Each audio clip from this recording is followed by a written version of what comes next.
what does it take to make it? In the race to succeed, does somebody always have to fail? We've got to start lifting each other up.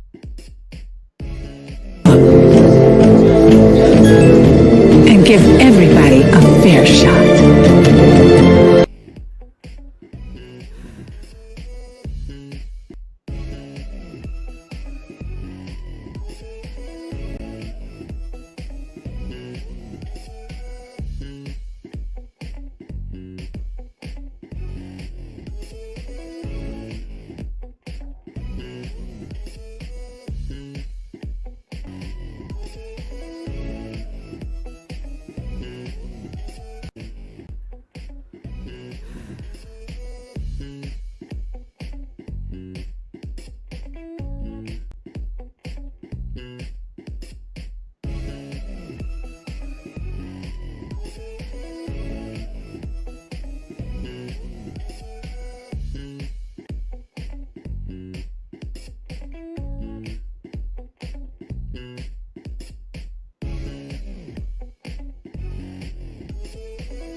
Your position yet?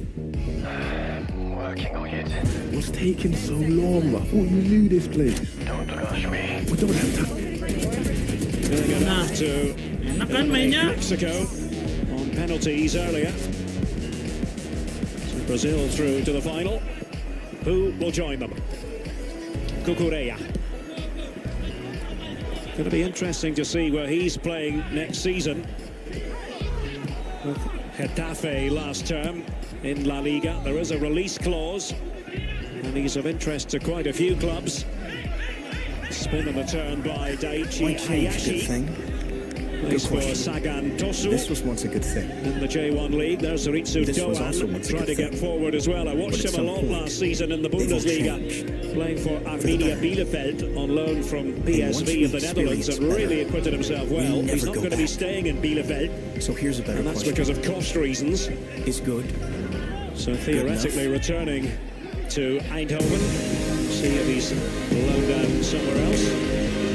But he is really the creative catalyst of this Japan team in so many ways. Certainly creative, thoughtful, plays with some flair and style. He's going to be important on the counter-attack. We've seen already in this first 7-8 minutes how condensed, how compact Japan has to be against this organized and possession style of Spain. But I do think it suits them. They have very good spatial awareness. They have good spatial awareness. They have a good sense of cohesive play. They're balanced and complementary. The question is when they win the ball, can they look to quick for this second semi-final?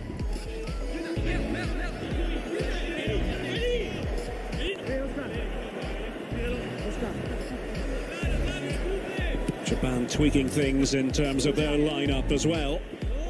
Happy to have Hiroki Sakai back. It's going to be mopped up by Eric Garcia. Gets put on ball. Eric Garcia returning to Barcelona for the new season. Came through the academy at La Masia. Had been at Manchester City.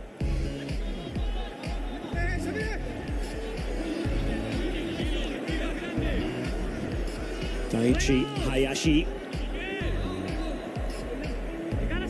leading the line for Japan. Was a starter against New Zealand in their quarterfinal matchup as well. Had a few opportunities, but to be honest, Japan quite wasteful in the chances they did create in the quarterfinal play. I thought they were a team very dynamic, very cohesive, and had good combination play going forward in the group stage, but struggled quite a bit to generate those final chances against New Zealand. Here's Marino. Had a look at goal there as he received it from Oscar Gil. Now Cucurella. See how high up the two fullbacks are for Spain in the early going. Japan happy enough to sit in. Here's Pedri. Again Cucurella. And those outside backs can get high because Spain has so much of the ball, but it's also so critically important for those outside backs to help Spain create that width. They have to move the ball from side to side because they don't get quite the depth because they're sending so many of those numbers forwards. That's how they create space when they have this amount of possession. Mikel Oyarzabal. Let's see if they can open up the Japanese defense. Dani Olmo had to get special permission from his German club Leipzig to take part in this tournament. And action spilling over to the other end. Doan. See what he was trying, looking to make the connection with Hayashi, but offside here, Danielle. And Hayashi's just got to do a better job to pull his run away. Clearly here, the timing is just a bit off. You can see he wants it. He's asking Doan, can he take one fewer touches and look to play that ball in early? I think if he does, Hayashi's onside and gives himself a chance. Just got away with it that time, didn't he, Pau Torres? Forward by Martin Subimendi of Real Sociedad. Mikel Oyarzabal, the club captain of Real Sociedad, starting this one once more. Cucurella, Dani Olmo. As I mentioned, he did have to go to his superiors at Leipzig and almost plead to be allowed to come here to Japan for the Olympics. Because he's not a Spanish-based player, there's no obligation on the part of German clubs to release their men. Different story with La Liga players who are Spanish. Here's Rafa Mir, and a bit wild. And a goal kick it'll be. 0-0. with almost 12 minutes on the clock. And that tells the story, right? When you're comparing Spain, who we've seen with 6 players who also competed in the Euros, many of the top clubs, as you mentioned, Derek, releasing those players, and contrast that with Germany, who couldn't even fill an entire 22-man roster for this Olympic tournament. That tells the story. A yellow card here. Oscar Gil going into the book as he put on the challenge on Wataru Endo. Oscar Gil continuing his yellow card ways, just coming back after serving suspension, missing the quarterfinals against Ivory Coast. He's got to be mindful. It's just a silly foul. No, it certainly was. Oscar Gil, who helped Espanyol win the Segunda División, second division in Spain. Hajime Moriyasu, also the coach of the full Japan team. Was a fighting performance against New Zealand. Lacked a little bit of quality in the final third. Eventually had to rely on penalty kicks. In a tournament, though, you always have a successful gold medalist who struggles for a game, who has to find a way to grind it out and get it done when the soccer isn't coming together, when it's not pretty. Perhaps for Japan, New Zealand was that match. Spain huffed and puffed a bit in the group stage. 0-0 draw with Egypt. Victory over Australia, but needed all their time, and 1-1 against Argentina before they scare against Ivory Coast. Japan overcoming South Africa. Mexico in the group, France in the group, then the stalemate against New Zealand prior to the penalty shootout. Here's Doan trying to push it through, and there to claim it is Unai Simon of Athletic Bilbao, but a lot going through Doan, just as we expected. And I would have liked to see Doan right there take on Cucurella to his right side. He had good cover more centrally, but can you just push it a little bit wide, look to get that shot off? You don't have to beat him, you just need to get a window wide enough to get that ball through and on target.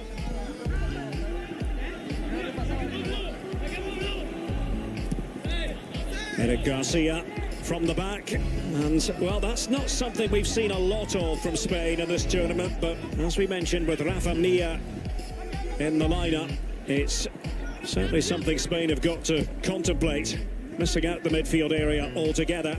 But now Cucurella under a bit of pressure, and he lost his man completely.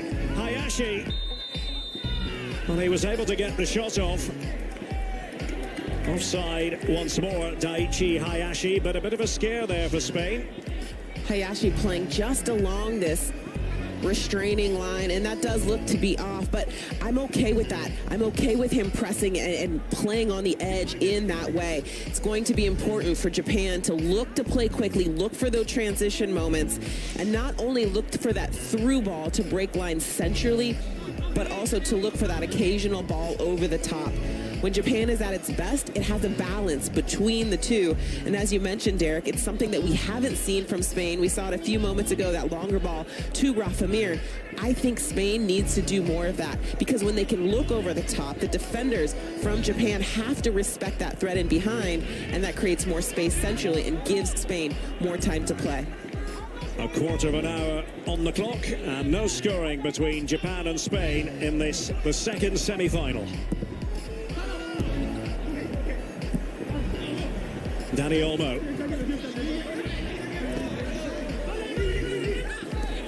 There to cover is the experienced Hiroki Sakai, one of the overage players. He's 31 now, and this is, well, if you like, a home game for him, because he's now on the books of the local team, Urawa Red Diamonds. Was a striker in his youth, long time ago now. Long career in European football with Hannover in Germany, with Marseille in France. Cucurella intervening. Subimendi. Now Garcia helping the ball on its way to Oscar Gil. Shame about Mingueza, who might well have started. He's had 2 separate injuries in this tournament. Spain had to use Jesus Vallejo as the replacement in the last game. Not really a natural right back. I'm happy to have Oscar Gil available again. Mingueza not even in the 18 after suffering that injury against Ivory Coast. Rafa Mir and takes on the shot. It's going to be fascinating to see where he ends up come the new season. Atletico Madrid reportedly interested. And that was an important block, wasn't it, back there by Maya Yoshida. Japan does well to block shots. They've done that consistently over the course of the tournament, but it's because of their spatial awareness, because of their selfless ability to provide cover in behind that first pressuring defender. They really do work together well, and I think it's part of the strong identity of this team. Subimendi just crowded out. Let's see if Japan can break. All the way into reverse. That wasn't too clever. Oyarzábal looking to team up with Rafa Mir and acknowledging that it wasn't ideal. Poor giveaway right there, Derek, by Kosai Tani. And it's going to be important for Japan to be able to possess the ball occasionally. We've talked about the fatigue factor throughout the course of this tournament, and you don't want to chase Spain while they possess the ball for long stretches. You do have to have moments where you can put your foot on the ball, you can let the ball do a bit of the work and give your legs somewhat of a rest. Let's see where Hayashi has positioned himself. Just watching him, Subimendi, as Kosai Tani sends it forward. Not quite what he had in mind.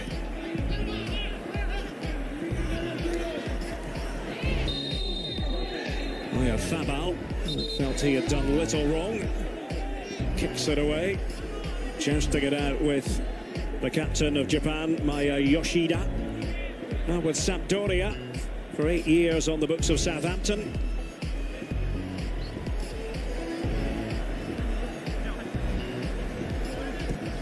So 32-year-old Yoshida, 31-year-old Sakai. They've got 28-year-old Endo. So seasoned campaigners in some of these defensive positions for Japan.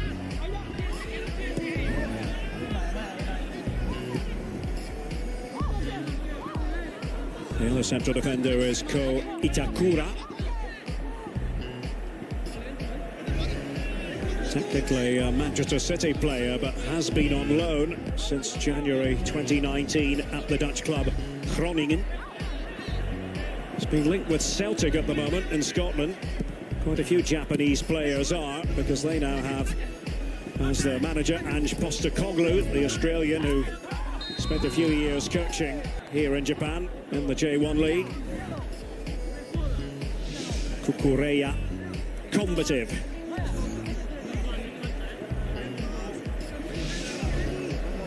He's taking out Sakai.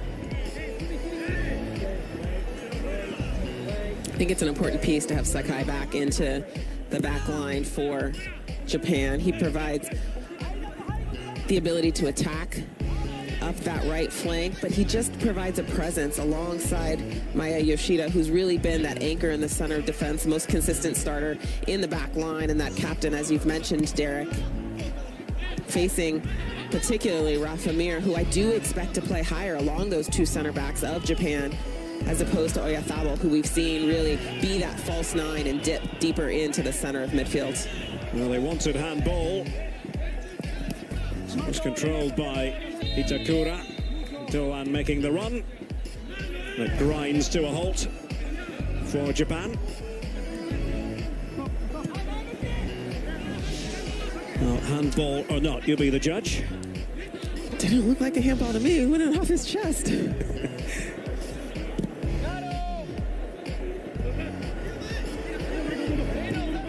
Both of these teams today facing a fair amount of pressure. When you look at this Spanish side, the most experienced team in the Olympic Games, certainly the favorite on paper, and then Japan dealing with the pressure of being the home side, of really wanting to hoist that trophy and win that gold medal in front of as many home fans as possible. We haven't seen a ton, but really there's nothing better than being able to hear your national anthem played if you can be on the center of the podium at the end of this tournament. Well, the fans have been turning up outside the venues, of course, unable to get in here, but trying to show their support. Kukureya. The two countries did meet not that long ago, on the 17th of July in Kobe, drew 1-1. It was played in a pretty competitive spirit. It was nominally a friendly, a tune-up game for both Japan and Spain. Ritsu Doan netting first for Japan. Carlos Soler came up with the equaliser for Spain. Soler amongst the substitutes on this occasion.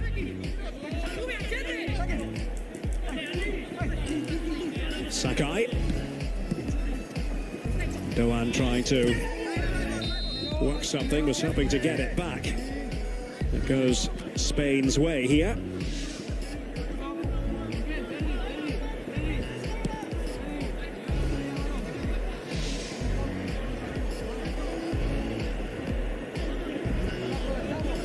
This is Spain's first Olympic semi-final for 21 years.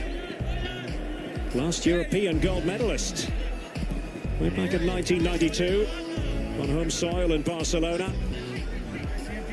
And they had the likes of Pep Guardiola and Luis Enrique playing for them.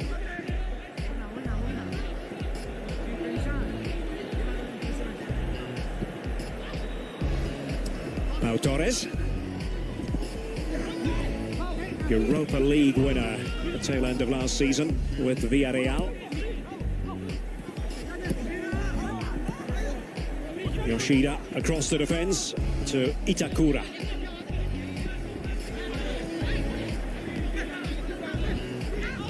Tanaka was showing for it. Now Tanaka will be heading after the Olympics to Germany to play for Fortuna Düsseldorf in the Zweite Bundesliga, the second division. On loan from Kawasaki Frontale with an option to buy. Kawasaki Frontale, the defending J1 League champions, current leaders. Here's Pau Torres, and he knows Eric Garcia pretty well by now. They were central defensive partners during the Euros as well for quite a few of the games.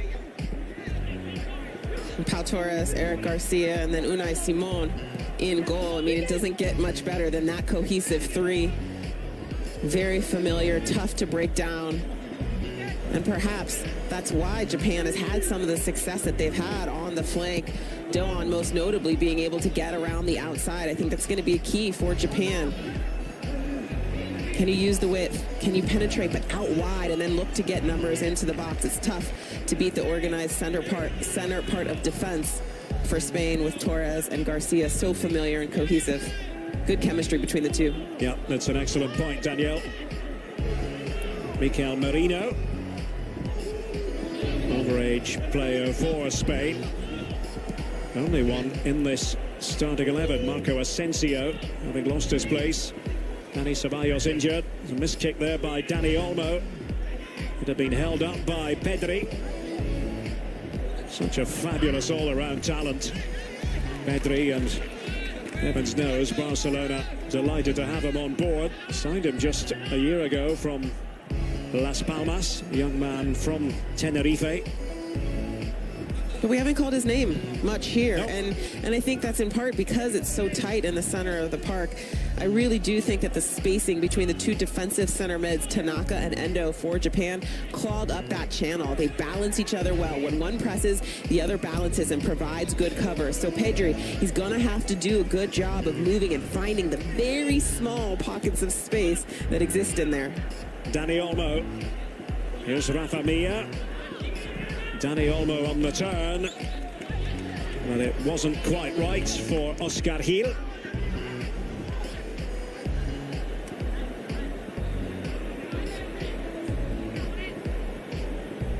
And here's the golden boy of Spain's future, Pedri, but Charged with the task of playing a key role here in the present.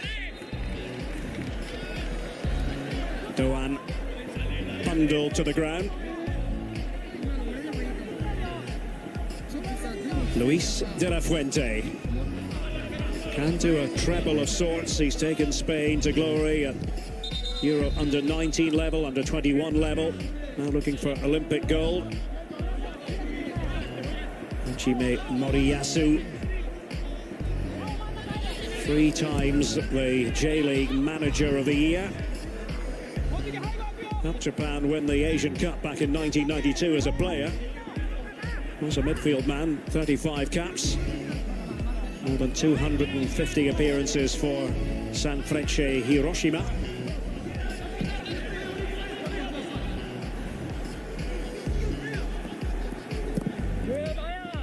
And they try to be a bit more vertical this time, Japan.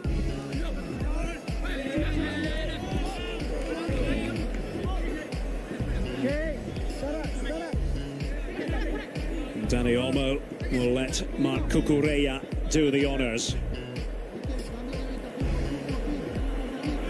Hiroki Sakai actually got a bit of game time in his days at Hanover when the USA's Steve Cherundolo picked up a bad injury and then ultimately retired.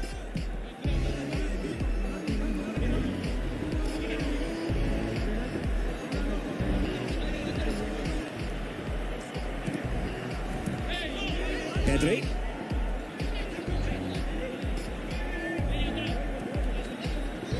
Oscar Gil, and back now with Eric Garcia. And this is the Spanish waiting game that we've seen time and again. And I haven't liked the tempo, Derek, in this first 30 minutes. It's been too slow. For both, quite frankly, Spain and Japan, there's been moments when Japan has been able to possess the ball a little bit in the back. They've moved the ball slowly and then perhaps been a little impatient at time, giving some silly turnovers, or then looking for that long ball when they perhaps could have looked to penetrate more centrally and break through the lines as opposed to over.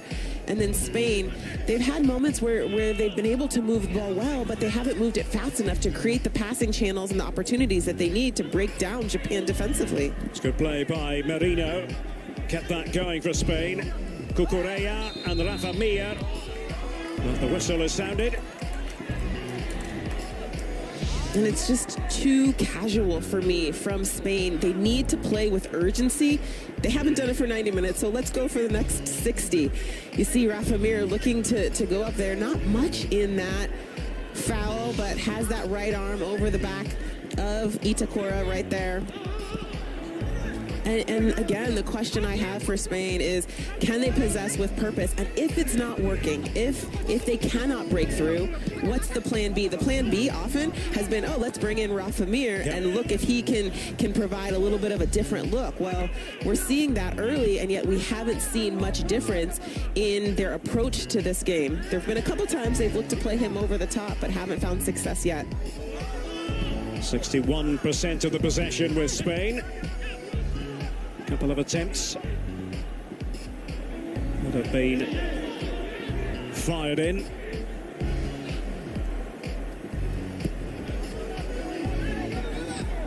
Once again with Eric Garcia. You can see everyone dropping off for Japan, really relying on the transitional moments. And possession changes hands. And Spain, of course, do keep a high line by definition, given how they play. Subimendi and now Cucurella. Pedri and Oscar Gil did well. It's Oyarzabal. Couldn't keep the shot down. Good change of point here by Spain, and then Oscar Gil having that recognition. He makes the run before the pass, and then Oyarzabal does the exact same thing. He's in that space. I like the one-touch play by Oscar Gil as well as Oyarzabal there. He's preparing himself to shoot. Can't quite get his hips all the way around it. That's a tough ask. But I like that he's thinking shoot immediately and not looking to touch the ball down, looking to clean it up and then try to play make just 6 yards away from goal. But still a blank score sheet here at Saitama Stadium. Derek Ray along with Danielle Slayton. Great to have the pleasure of your company. This is the second semi-final.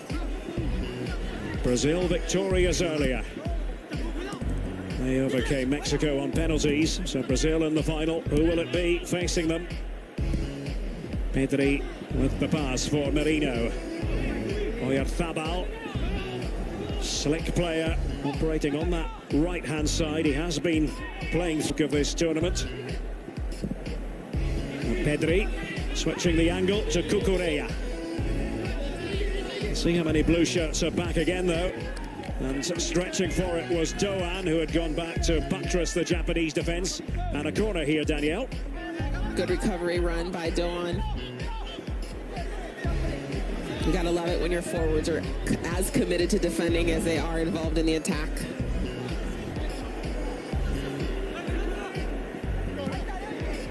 Taken short again by Spain, in this case by Dani Olmo. Not the first time we've seen that. Here he is popping up inside the box. Dani Olmo into a thicket of legs. And back now with Kosai Tani.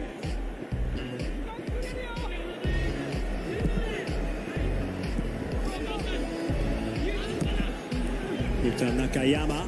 It's an interesting ball. And Oscar Gil in a little bit of trouble. Wouldn't quite fall for Hayashi. We've spoken about Doan. We need to talk as well about Takefusa Kubo. Was a Barcelona youth player, technically with Real Madrid, but he's been sent on various loans. Mallorca, Villarreal, Getafe. Time will tell where he's going to be playing when the new season begins.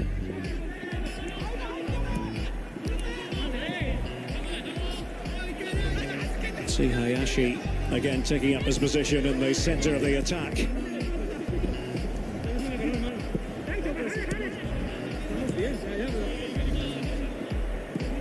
This is good by Japan. And they find a way through. Pedri is back there helping out the defence, but it's Dani Olmo. I like that patience, though, by Japan, willing to possess, and not just possess along their back line, but through the center of midfield and into the attacking third.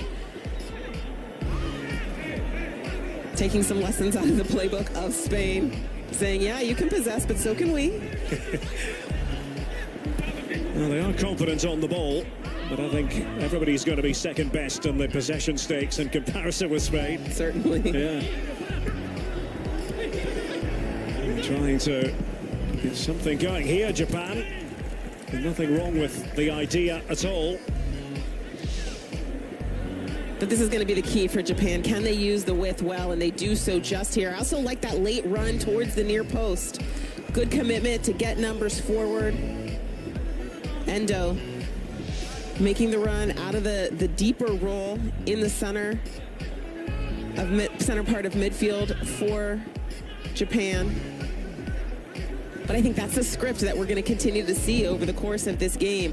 Spain, a team that likes to possess, willing to attack, and then Japan having far less of the ball, but being willing to go forward quickly, catch Spain in transition, use the width well, and then being dedicated to getting numbers in the box.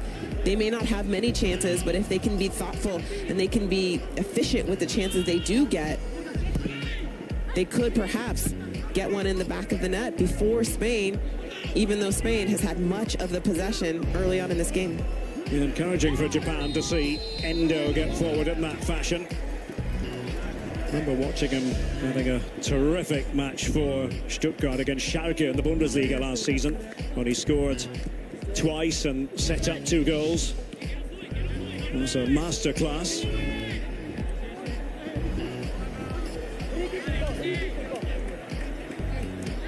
Nine minutes remaining in the first half. Japan and Spain vying for the right to take on Brazil in the final.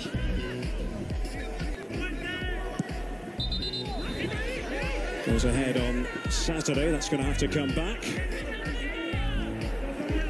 Just asking the question, Kubo, what was wrong?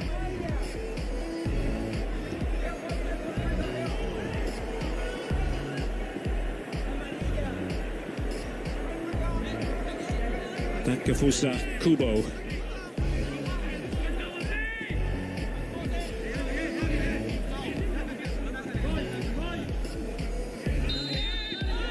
A couple of deep breaths from Kubo before sending it in. Was dealt with by Subimendi. Itakura was up from the back for the set piece. Throw in goes Spain's way, Danielle. Great commitment to defense right there. Itakura, who was just the target on that set piece, making impact on both sides of the ball. And I like that service in by Japan. There's been numerous times throughout this tournament where we've seen service not get over the first defender. So important to serve it into that far post, serve it beyond that first opponent, and give yourselves a chance. Shrug of the shoulders from Mikel Oyarzabal. Was the player of the month last October in La Liga. Fine all-around attacker. He was asked at length at one of the press conferences a couple of days ago about the differences between himself and Rafa Mir, and he said, well, we're just not the same player. We have different attributes. And Spain, in the previous matches, decided to use Oyarzabal from the beginning. I do like him more centrally than we've seen out wide here today, but I do think it's important to sacrifice that. Oh, Rafa Mir, and he's through! And tried to get the break of the ball, but denied by Tani. Well, for once, Spain were able to get in behind the Japan defense. And the reason I like and am willing to sacrifice and put Oyarzabal out on the right side is because Rafa Mir provides that difference in the center of the park and that ability to get in behind quickly in transition.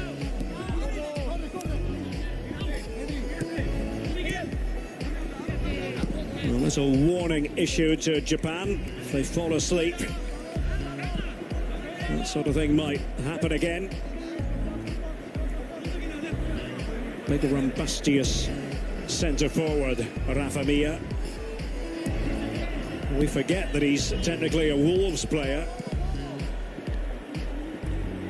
Has been on loan last 18 months at Huesca in Spain.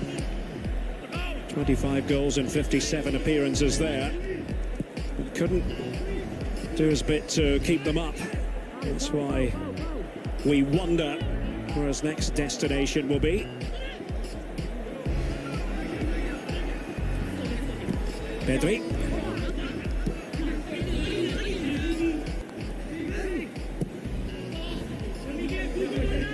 The switches of play from Spain have been a little bit slow and sluggish. Marino this time to Cucurella. Broadly speaking, Japan have been very well organised. Subimendi's pass. Couple of slick touches off the boot of Kubo. Just stabbed away by Tanaka.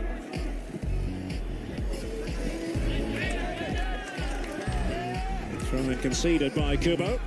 And despite the good angles that Spain has and the little combination play in the center of the park, they do have to find a way to get it out wide when it is so condensed. That's where all of the blue jerseys are. And when you can attract that, if you can get your head up, you know somebody's open. You know that there's space. And typically for Spain, that space is going to be out wide because they play so horizontally and they're not quick to go vertically and really challenge that restraining line of Japan. Garcia. Oyarzabal. Mikel Marino. And it's Cucurella arriving on the scene.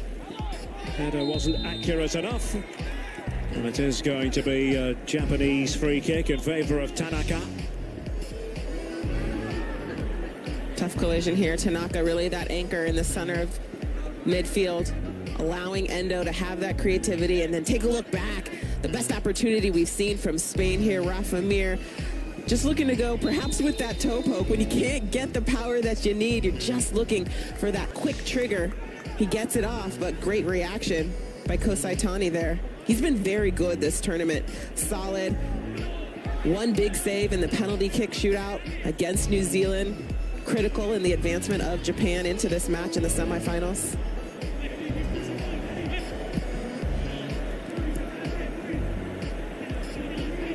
Inching towards the half-time interval. Really a paucity of good chances in this first half. Defences mostly on top. Subimendi of Spain trying to change things, but that's not going to help the cause. Over vigorous. Oyarzabal had made that run on the right flank. If I'm Luis de la Fuente, I'm thinking to my team about what I'm going to say at halftime and thinking about how I'd like to see the speed of play increase, how I would like to see them look perhaps to find Rafa Mir more frequently in behind. Do I think he's going to say that? No, because we haven't seen Spain do anything but what they do consistently, which is possess from side to side, look to play in small groups and triangles, get good angles for each other. But I think that diversity and that variation is important. Was chested on by Marino, looking there for Rafa Mir. Now, this is the transitional moment that we were talking about earlier, potentially anyway. It's Doan trying to start that. Kubo, who can be a handful, and pulling it back. And he did have support in there. Great example right here of Takefusa Kubo being able to create for himself, good off the dribble, and then just unable to get it beyond that near post. Japan can't quite sneak it in, really challenging Unai Simon, who has yet to have to deal with a shot on goal. Reo Hatate was high up the pitch. This Japanese corner. And not the tallest team. And they've played a few short corners looking to combine with 2 or 3 gentlemen out wide.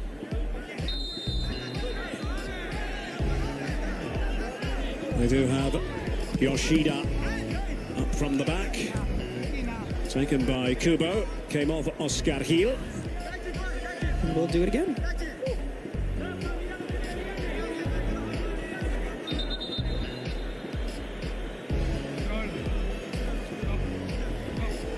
Kevin Ortega is keeping a weather eye on the situation inside the box. Having a word with Hayashi.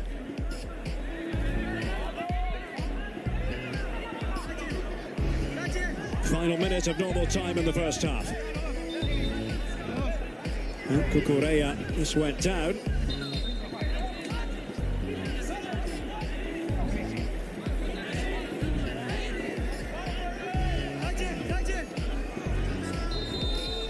All eyes on those two, Kukureya and Hayashi. Doan received it from Kubo. Nothing comes of the corner. This first half ebbing away, Danielle. And I think Japan will be pleased with the way they've performed in the first half.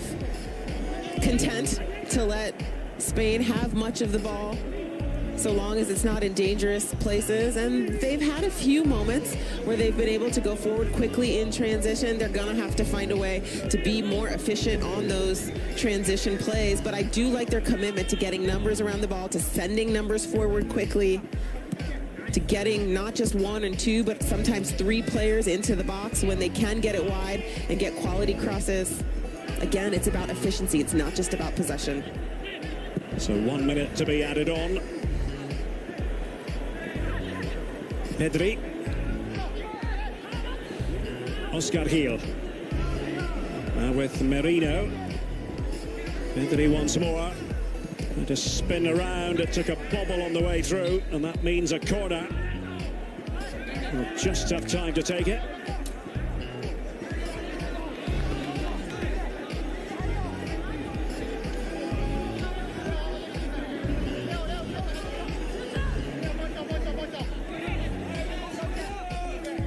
Pau Torres coming up from his defensive position. Taken by Dani Olmo. Tani electing to punch that time. Pedri. Not beyond the 1 minute. Marino and Tani. Maybe scope here for the Japanese counter-attack, but then the whistle. Well, they're appealing that there was a foul. The Japanese players. Kevin Ortega, I think, had already blown. Well, the protests might continue for a while, but that is that for the first half here at Saitama Stadium. Spain having a lot of possession, but not much penetration. One Rafa Mir chance.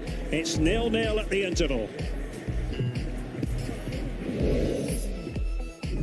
Today's game is brought to you with limited commercial interruption by Toyota. Start your impossible. This is Peacock. It's streaming, live sports, exclusive shows, and exclusive originals. Very exclusive. Main events, movies, and much, much more. Watch for free, upgrade for more.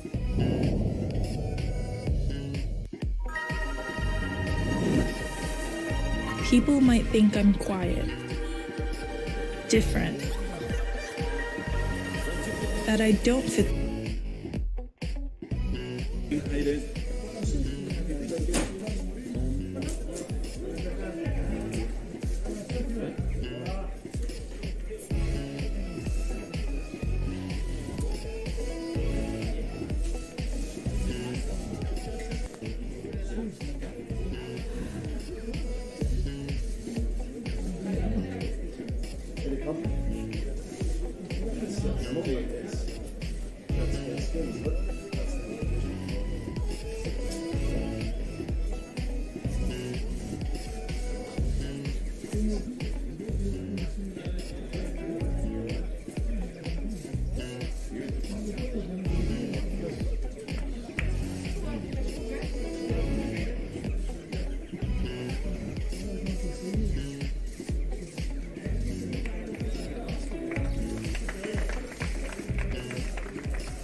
can possess around that attacking third and midfield third. And those two players, you can see them there, Doan and Kubo, really influential when it comes to the creative side of the game for Japan. Playing behind Hayashi. Here's Doan, followed by Yoshida. In the general direction of Hayashi, and he succeeded in winning a free kick. Pau Torres not best pleased.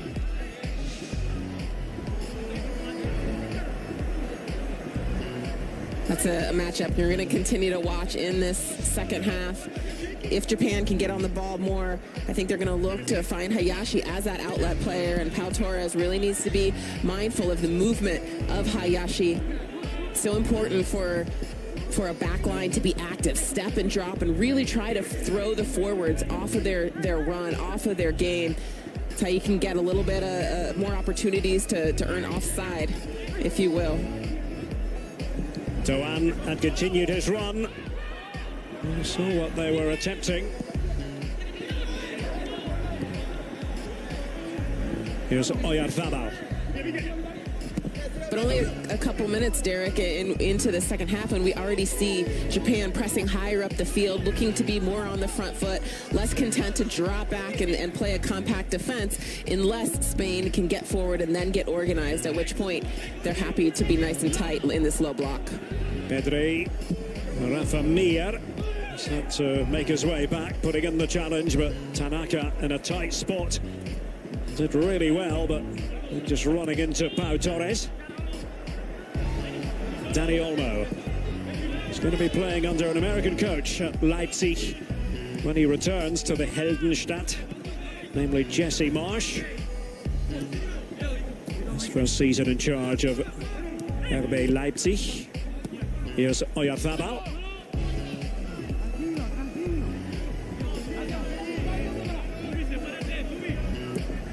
Eric Garcia again for Oyarzabal, almost inviting the Japanese players to come at them.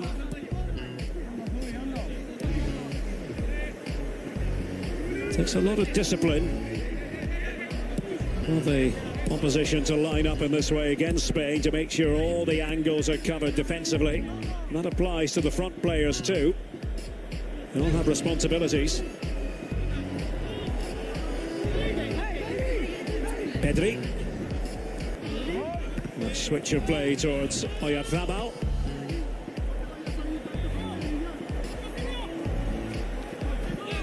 Vallejo, as I mentioned, the squad captain, has the armband now. Marino previously was the skipper.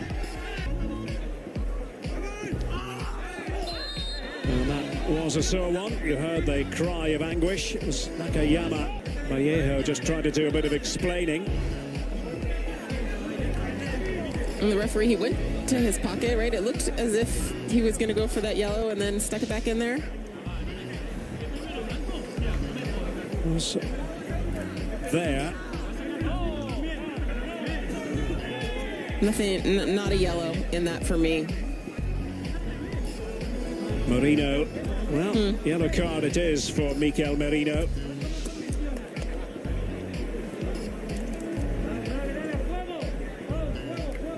Well, he certainly doesn't like it, and he might have had a case. Tough yellow. 5 minutes into the second half. Japan and Spain, and this the second semi-final. In case you missed it earlier, Brazil beating Mexico in the first semi-final on penalties, Danielle.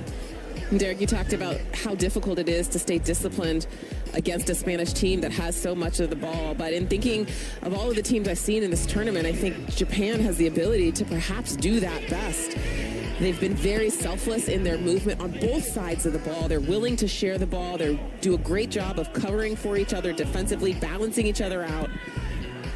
So I think if any team is going to give themselves a chance to be disciplined and be patient, what is required against a talented Spanish side, Japan might be the team to do it.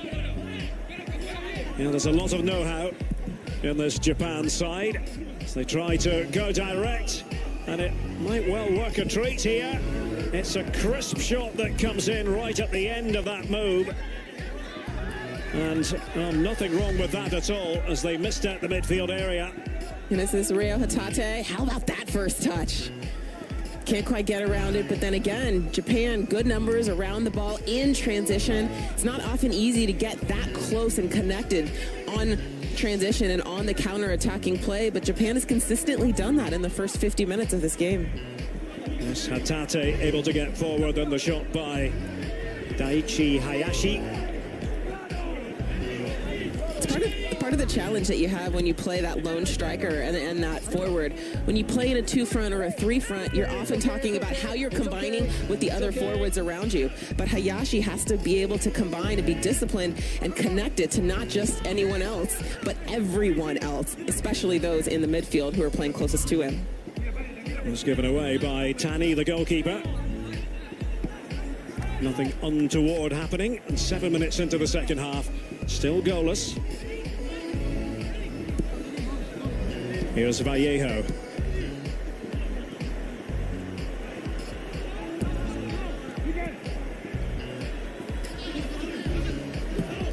Now Rafa Mia, the pass was just a bit too crisp for his liking.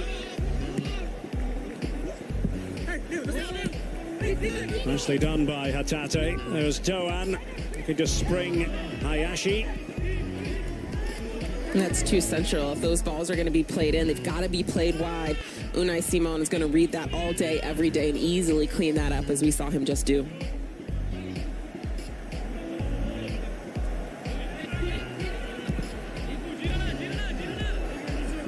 Just a reminder, Spain don't have Dani Ceballos because of the ankle injury that he picked up at the very first game of the tournament against Egypt. A 0-0 draw. Spain were far from happy about what they thought was an overly physical approach by Egypt in that game. Dani Olmo for Mikel Oyarzabal, but there to cover up again is Ao Tanaka. I think he's going to be enjoying playing for Fortuna Düsseldorf in Germany in the second division. They were involved in a thriller of a game this past weekend, although they lost 3-2 against Werder Bremen.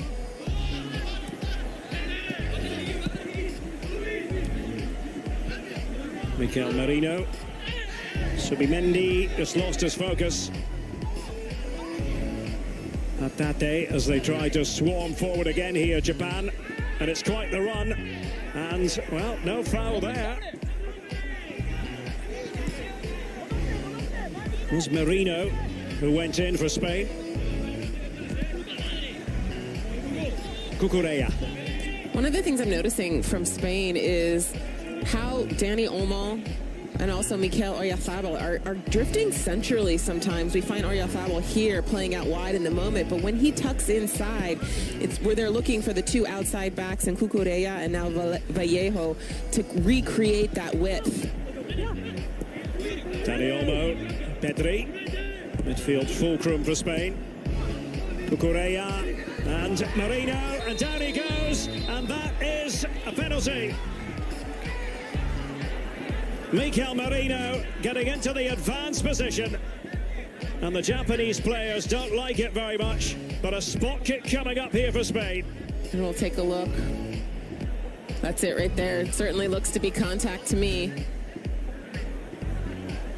He touches the ball, but he gets the player as well. That's a penalty kick. Yoshida, ball and then man on the follow-through, Danielle. And that's the reason that Japan is going to argue. They're going to say, look, he got the ball first.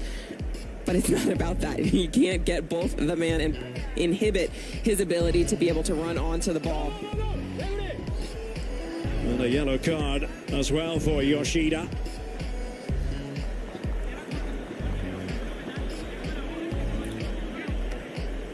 Well, let's see what Spain can do from the spot. Merino had made that run.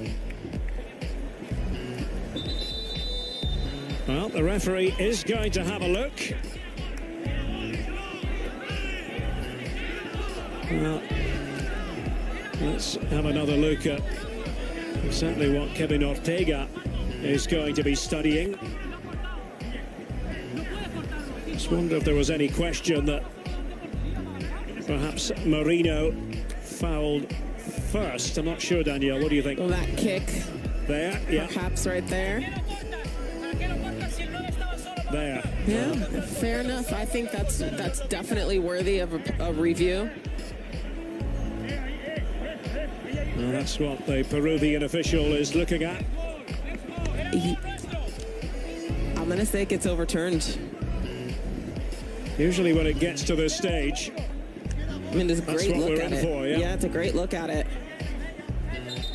And after the review, no penalty. So no yellow card either for Yoshida. And it remains 0-0 in this semi-final.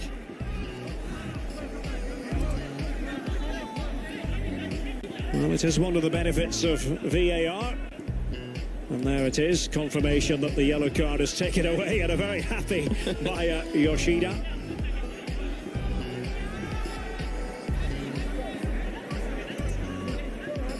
But it does really put Spain through something of an emotional mangle, having mentally prepared for the spot kick, only then to see it taken away. But looking at it from that angle, difficult to quibble. Japan, certainly a sigh of relief, feeling as if they might have some extra life here. Well, Spain might get some extra life from the two substitutes who are going to come on, Javi Puado and Carlos Soler. Carlos Soler, who scored the equaliser for Spain in the 1-1 draw between these two countries on the 17th of July.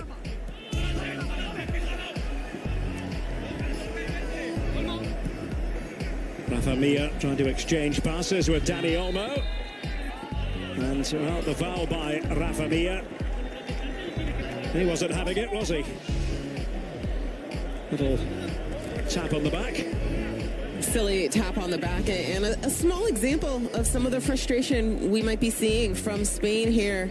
It can be frustrating to play against a compact defense in which you cannot find the goal, you cannot find the breakthrough, but it's something that Spain has been familiar with throughout the course of this tournament. So Marino departs.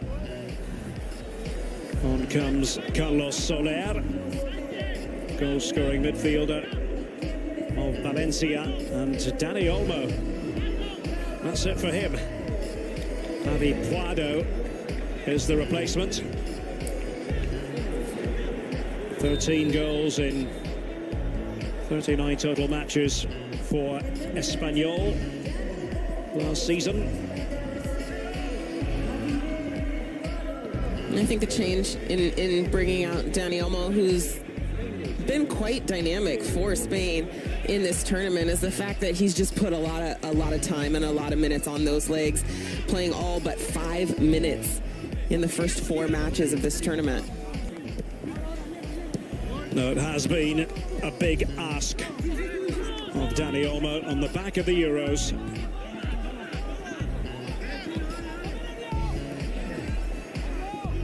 So almost on the 60-minute mark, and still 0-0. Possession numbers have dipped just a bit as far as Spain are concerned. Vallejo. Subimendi's pass. Japan did beat Spain to kickstart their best ever performance in the men's Olympic tournament. 2012, that was at Hampden Park in Glasgow in Scotland. They won by 1-0. Carlos Soler, having just come on, is the recipient of the free kick. And I like this substitution, bringing in Soler. Luis de la Fuente has often brought Soler on because he brings good energy. He's a good sub off the bench. He provides active movement side to side and also front to back.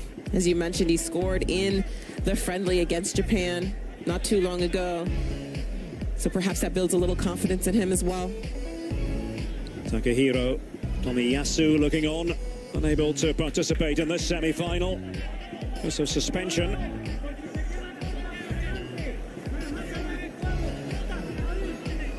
Oyarzábal and Soler, the duo over this free kick for Spain.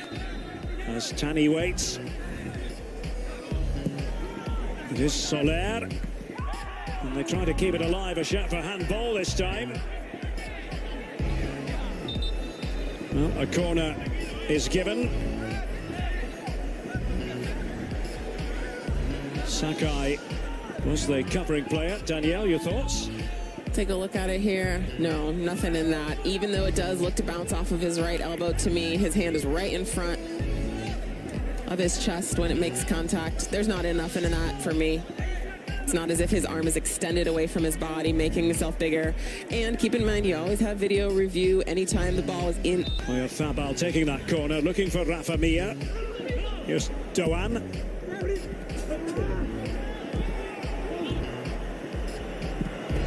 Now Torres pushing it through. Idea was to spring Javi Puado on the Japanese defence. Javi Puado, who scored in the 4-0 win for the full Spanish team against Lithuania just before the Euros. That was when some of the fringe players were called up because of a COVID scare.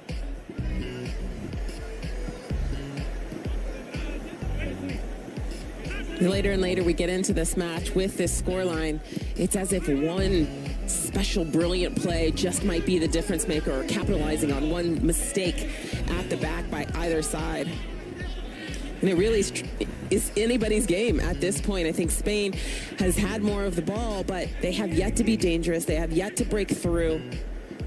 Neither goalkeeper really challenged. Just one shot on goal for Spain, none yet for Japan. Who can push through the fatigue, who can focus in the small details, in the final moments, and get their team to fight for a gold medal against Brazil. That's what it's all about. Soler. Now Subimendi trying to keep things ticking over with regard to this Spanish passing game. Vallejo.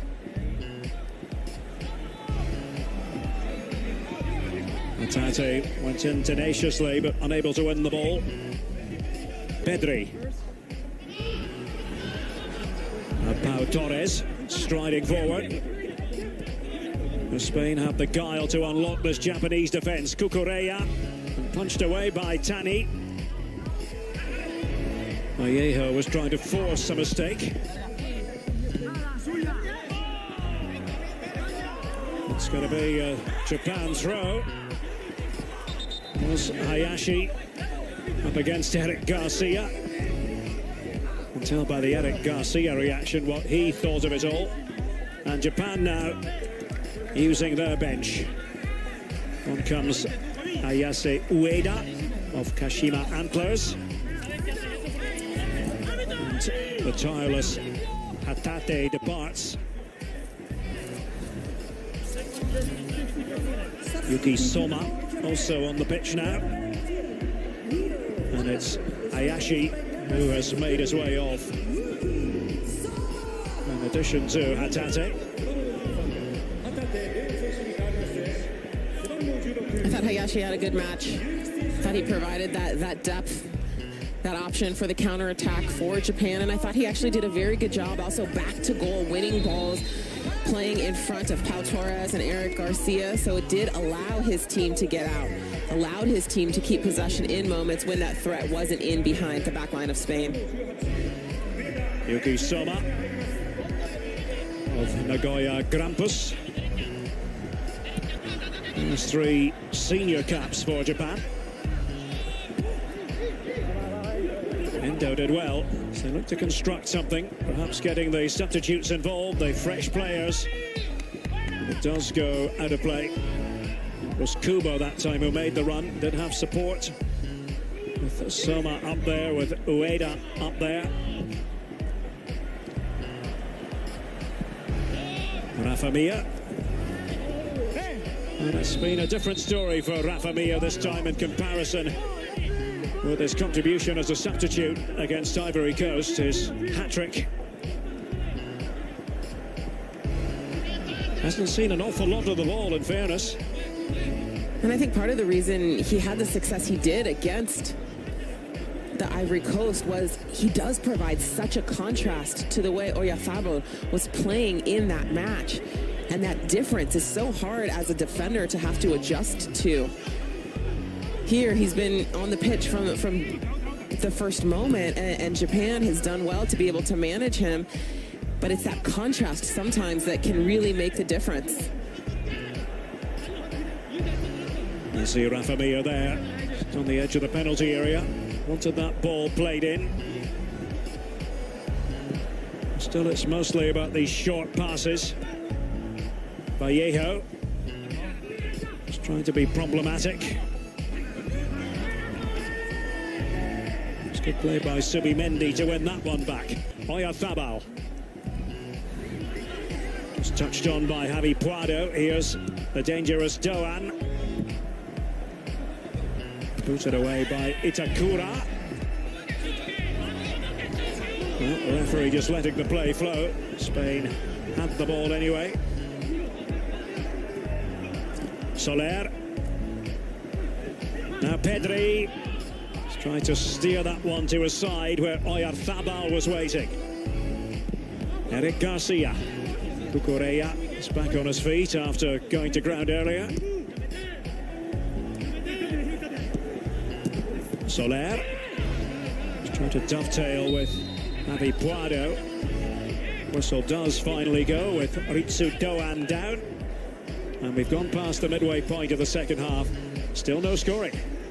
And I'd like to see Spain just have a shot occasionally. You're looking perhaps for that deflection. Yes, Japan may block it from time to time, but it's that cat and mouse game that you're trying to play. It's that it's as if you're trying to get Japan to say, hey, look, we're not just going to do the same thing. You have to respect the other option. Right now, Japan, I can cheat. I don't have to worry about blocking a shot. I know that I can just have to be concerned with the other players around me because Spain has never been a threat in that way.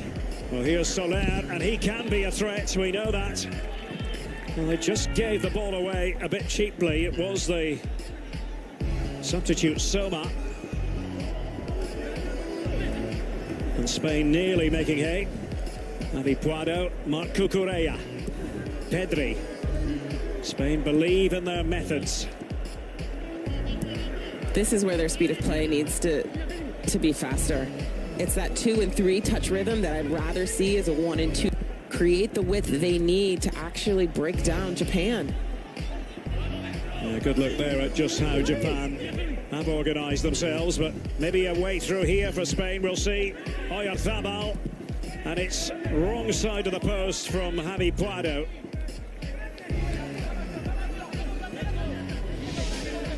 Another way you can break down a defense is really looking to move horizontally, dribble sideways, because then defenders have to decide, am I going to come out of my shape? Am I going to track you across the field as we saw Javi Puado do just there? Or am I going to have to quickly pass you off to the defender next to me? Well, a corner is the outcome. Carlos Soler to take this for Spain.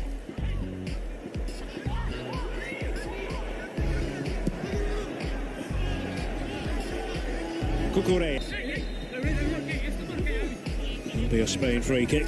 Doan was the transgressor. Well, every Spain game has been pretty much like this. Beautiful and yet maddening? Is that what you mean, Derek? You've summed it up very well, Danielle. Yeah, absolutely. Technically superb, but they do struggle to break through against opponents. And that scoreline from the last game, 5-2, a bit deceptive. It was after extra time, and of course Ivory Coast were ultimately chasing the game. We're trailing 2-1 near the end. And to be fair, the first 3 goals that Spain did score against the Ivory Coast really did come off of mistakes from the Ivory Coast that Spain was able to capitalize upon. Now this is better from Japan, Kubo, but it's Valle. Moment, and good